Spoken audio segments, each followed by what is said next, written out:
कोणत्या भागात पाऊस पडणार आहे तर तुम्हाला अंदाज सांगणार आहे। तर राज्यातल्या शेतकऱ्याला सांगू इच्छितो की राज्यामध्ये 26, 27, 28, 29, 30 दरम्यान नागपूर जिल्हा, भंडारा, गोंदिया, चंद्रपूर, यवतमाळ, अकोला जिल्हा, वाशिम जिल्हा, हिंगोली जिल्हा, परभणी, नांदेड, त्याच्यानंतर इकडं बुलढाणा जिल्हा, जालना जिल्हा आणि बीडचा काही भाग आणि इकडं लातूर, धाराशिवपर्यंत ह्या भागामध्ये काय होणार आहे, पाऊस 30 तारखेपर्यंत दररोज वेगवेगळ्या भागात विखुरलेल्या स्वरूपाचा पडणार आहे म्हणून हा अंदाज लक्षात यायचा। पण सगळ्यात जरा जास्त प्रमाण कुठं राहीन, फक्त विदर्भातच राहीन। मग ते कोणत्या राहीन ना, मध्य प्रदेश बॉर्डरचे जे जिल्हे तालुके येतं, मग बुलढाणा जिल्हा इकडं ते परिसर, बुलढाणा, अकोला, अमरावती, मोर्शी, अचलपूर, दर्यापूर, परतवाडा, वर्धा, नागपूर, भंडारा ह्या परिसरामध्ये थोडं जास्त प्रमाण राहणार आहे। पण त्याच्यानंतर इकडं परभणी जिल्ह्यात विखुरलेल्या स्वरूपाचा अर्ध्या तासाच्या, 10 मिनिटाच्या, 20 मिनिटाच्या ह्या 4 दिवसामध्ये वेगवेगळ्या भागात सरी पडतील। खूप काही मोठा पाऊस पडणार नाही म्हणून हा अंदाज सर्व शेतकऱ्यांनी परभणी जिल्ह्यात लक्षात यायचा।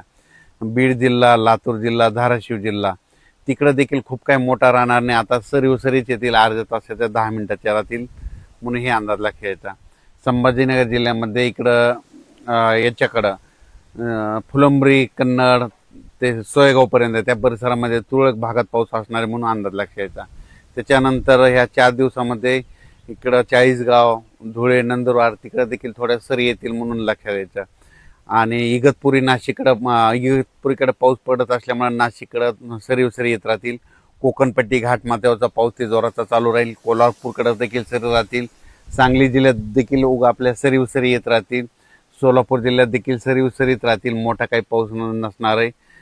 पुणे जिल्ह्यात देखील फक्त सरीच येतील, खूप काही मोठा पाऊस नसणार आहे म्हणून हा अंदाज लक्षात घ्यायचा।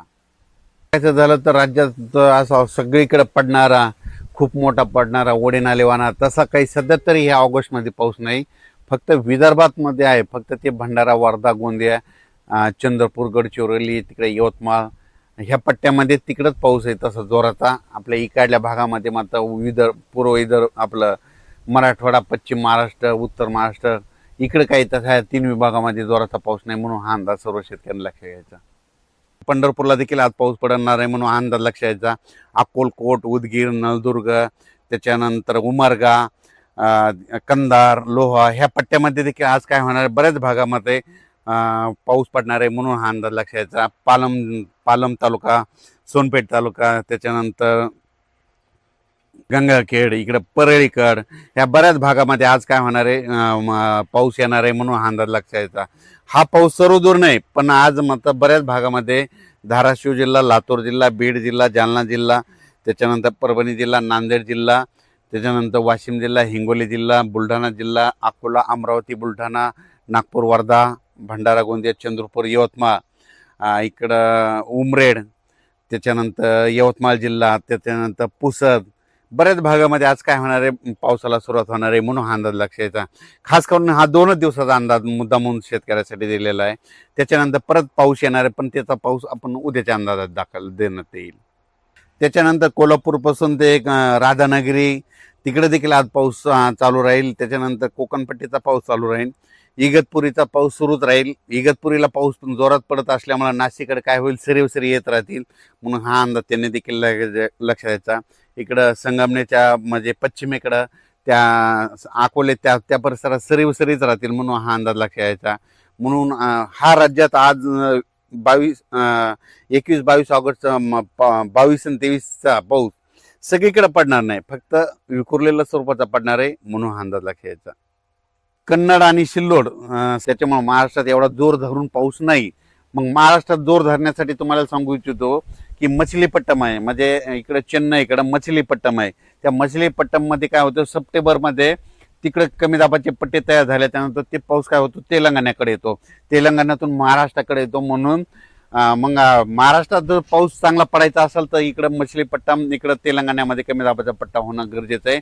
पण भुवनेश्वरकडे कमी दाबाचे पट्टे झाले की ते सरळ पाऊस नागपूरकडे जातो, नागपूरकडून मध्य प्रदेश, इकडे उत्तर प्रदेश, इकडे गुजरातकडे तो पाऊस जात असल्यामुळं महाराष्ट्रातला पाऊस कमी आहे, दुसरं काही याच्यामध्ये काही कारण नाही। त्याच्यानंतर हे सगळीकडे काय व्हायचं, सरळ 3 एका पाठोपाठ 3 कमी दाबाचे पट्टे केले आणि आता जे नंतर सप्टेंबरमध्ये जे कमी दाबाचे पट्टे येणार आहेत ते काय होणार आहेत, परत अरबी समुद्रात देखील मान्सूनसाठी पोषक वातावरण तयार होणार आहे. त्याच्यानंतर इकडं मछलीपट्टम इकडं चेन्नईकडे देखील चांगलं सक्रिय होणार आहे. मग तिकडं वातावरण सक्रिय झाल्याच्या नंतर ते पाऊस महाराष्ट्राकडे सप्टेंबर ऑक्टोबरमध्ये असणार आहे. म्हणून शेतकऱ्याला सांगू इच्छितो या ऑगस्ट महिन्यामध्ये सर्वदूर पावसाची अपेक्षा धरू नका. फक्त विदर्भातच पाऊस पडणार आहे. तेच कारण ते कमी दाबाचे पट्टे त्या साईडनं जात असल्यामुळं, आणि सप्टेंबर मात्र आपल्याकडं ते कमी दाबाचे पट्टे इकडून तयार होते आणि ते पाऊस आपल्याला येणार आहे. म्हणून हे शेतकऱ्यांनी अंदाज लक्षात घ्यावा.